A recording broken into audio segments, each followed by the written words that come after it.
Assalamualaikum, selamat pagi Bu Endang. Terima kasih ya sudah bersedia datang untuk sesi coaching hari ini. Ya, selamat pagi juga Pak Andi. Baik Bu, kita mulai sesi coaching kita hari ini dengan topik yang cukup sensitif ya, yaitu kebiasaan terlambat di antara staf sekolah, terutama antara kepala sekolah dan para guru nih. Apa yang mungkin menjadi tantangan utama dalam hal seperti ini Bu Endang? Iya, sangat menantang sekali ya Pak Andi, karena akhir-akhir ini saya sendiri juga sering terlambat Bapak, karena mungkin banyak pekerjaan di minggu-minggu ini, pekerjaan di sekolah, kemudian ketika saya pulang terlalu sore sehingga ketika pagi hari saya harus menyelesaikan pekerjaan yang tertunda hari kemarin, sehingga ketika saya berangkat itu sering sekali saya terlambat Bapak. Iya, iya. Ya, saya apresiasi ya Bu Endang atas kejujurannya ya. Ya, memang guru tuh memiliki peran penting ya dalam menetapkan budaya sekolah ya. Ya, tentunya bagaimana Anda merasa ini mempengaruhi hubungan Anda dengan para rekan sejawat, mungkin bisa diceritakan? Ya, ini sangat berpengaruh sekali Bapak, karena ketika saya terlambat, kan saya disaksikan oleh murid-murid terutama ya, ketika saya berangkat memasuki sekolah, lingkungan sekolah itu ada murid-murid yang sudah siap untuk belajar, siap untuk pembiasaan pagi, sedangkan ketika mereka sudah siap, saya justru baru datang. Padahal seharusnya saya sebagai seorang guru, saya harus datang lebih awal. Kemudian dari teman-teman, ketika teman-teman saya sudah mengkondisikan anak-anak, sudah menyiapkan anak-anak, tapi saya baru datang. Seperti itu saya merasa bersalah dan merasa kok saya tidak disiplin. Begitu kan saya memberikan contoh yang tidak baik untuk anak-anak dan juga rekan-rekan guru. Gitu Pak Andi. Ya, saya mengerti lah Bu Endang ya. Saya kira mungkin hampir semua orang lah pernah mengalami masalah-masalah seperti ini. Tapi juga kalau saya ingin mengetahui, Coba kita identifikasi ya Bu Endang, kira-kira sih apa yang membuat menjadi hambatan bagi Ibu untuk bisa tiba tepat waktu, Bu? Apakah mungkin ada hal-hal yang sering membuat Ibu melakukan demikian? Kalau jika saya diizinkan mengetahui. Sementara ini coba saya pikirkan lagi Pak Andi.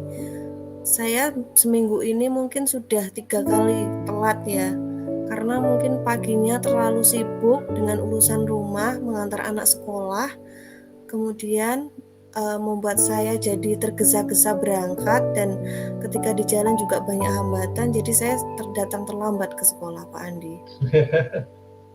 Ya, saya pikir itu salah satu masalah ya Bu ya, dalam kehidupan berumah tangga, apalagi mungkin seorang ibu rumah tangga itu tanggung jawabnya luar biasa sekali.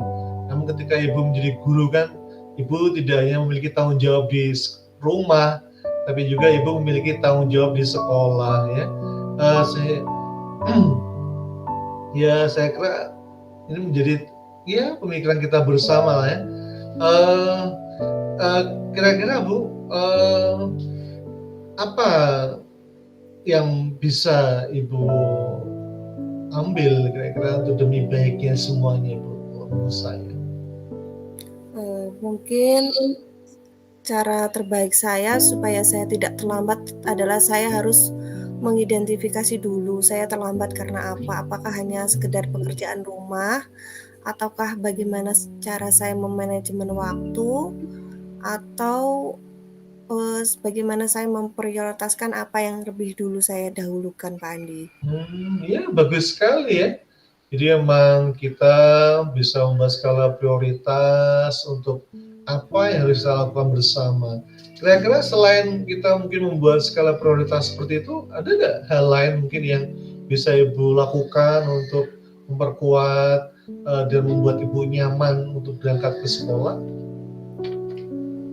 Salah satunya yang harus saya lakukan adalah yang pertama saya harus bertekad bahwa saya tidak terlambat. Kemudian saya harus memprioritaskan diri saya juga punya tugas di sekolah, dan untuk pekerjaan rumah dan lain-lain mungkin saya harus berkonsultasi ya dengan suami, bagaimana saya dan suami bisa berbagi pekerjaan di rumah, dan saya harus memberikan penjelasan kepada suami. Saya juga punya tugas di sekolah. Ketika pagi saya jam 6 harus sudah siap, harus sudah berangkat ke sekolah karena dengan jarak sekolah dan rumah juga yang jauh. Kemudian bagaimana saya bisa membagi pekerjaan, membagi waktu, dan saya juga tetap profesional dalam menjadi guru, dan saya berharap dengan cara-cara itu saya tidak terlambat lagi Pak Andi. Ya, terima kasih. Tadi Bu Endang sudah menunjukkan tekad yang luar biasa ya. Mungkin harapannya dengan Bu Endang berkoordinasi dengan suami dan saling memahami ya. Mungkin kejadian-kejadian yang mungkin kata Bu Endang menjadi rutinitas tadi bisa pelan-pelan diminimalisir. Namun begini Bu, ya terkadang kita manusia ya. Terkadang kita juga mungkin sudah berusaha, sudah membuat skala prioritas, namun juga mungkin terjadi hal-hal teknis yang tidak kita inginkan. Kira-kira mungkin ada solusi apa mungkin yang Bu Endang lakukan jika hal-hal yang tidak kita inginkan itu terjadi di jalan Bu? Hal-hal yang apa yang harus kita komunikasikan ke rekan sejawat?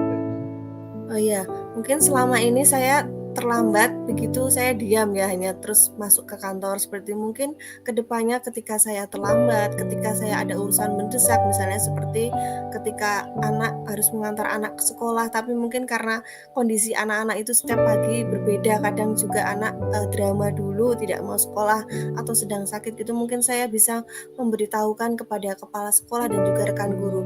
Jadi ketika saya terlambat itu saya tidak merugikan sekolah, karena saya sudah mengabari dulu, mungkin untuk membutuhkan bantuan teman-teman juga ketika saya terlambat dengan keadaan yang darurat, saya untuk meminta tolong kepada rekan guru bahwa saya terlambat, dan untuk teman guru bisa membantu saya dalam mengisi jam pagi saya, dan juga kepada Bu Kepala Sekolah supaya tidak mencari di mana ya ini Bu Endang kok jam segini belum datang, tidak bertanya-tanya, sehingga ketika ada yang lain bertanya tuh tahu, oh Bu Endang sedang ada urusan, sedang mengurusi anaknya di rumah sehingga terlambat. Atau mungkin kalau saya ada hambatan di jalan, mungkin juga Bu Kepala Sekolah tidak bertanya-tanya juga. Mungkin seperti itu Pak Andi. Ya, ini suatu luar biasa sekali ya Bu Endang ya.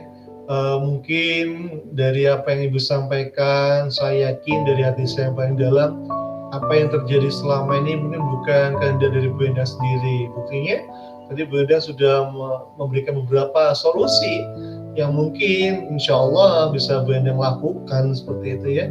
Dan saya yakin ada langkah-langkah kecil, apalagi dari Bu Endang bertekad, atau Bu Endang ingin berusaha agar bisa tepat waktu. Saya yakin Bu, kita akan bisa mewujudkan itu kalau memang kita punya kesadaran diri sendiri ya. Oke Bu Endang, terima kasih atas kehadirannya pada coaching pada hari ini. Saya yakin semua permasalahan yang ada dalam diri kita, kalau memang kita ikhlas dan sadar untuk menjadi yang lebih baik lagi, saya yakin hambatan-hambatan itu pelan-pelan akan tercover dan bisa kita ambil solusinya bersama. Iya Pak Andi, terima kasih sekali Pak Andi sudah meluangkan waktu untuk saya. Setelah coaching ini saya merasakan lebih lega dan kemudian saya juga bisa menemukan bagaimana saya harus menghadapi keterlambatan saya, bagaimana saya harus menghadapi saya sebagai guru, prioritas saya, dan saya akan berusaha bertekad untuk berlaku lebih baik lagi dan juga memprioritaskan yang seharusnya saya prioritaskan. Terima kasih banyak Pak Andi waktunya, terima kasih. Sama-sama Bu Endang, ya semoga ke depan baik Bu Endang maupun saya atau mungkin sekolah kita akan lebih hebat lagi dengan guru-guru yang bisa menjadi contoh dan menerapkan budaya positif yang ada di sekolah. Oke, demikian Bu Endang, saya akhiri ya. Oke, selamat bertugas kembali. Wassalamualaikum warahmatullahi wabarakatuh. Waalaikumsalam warahmatullahi wabarakatuh.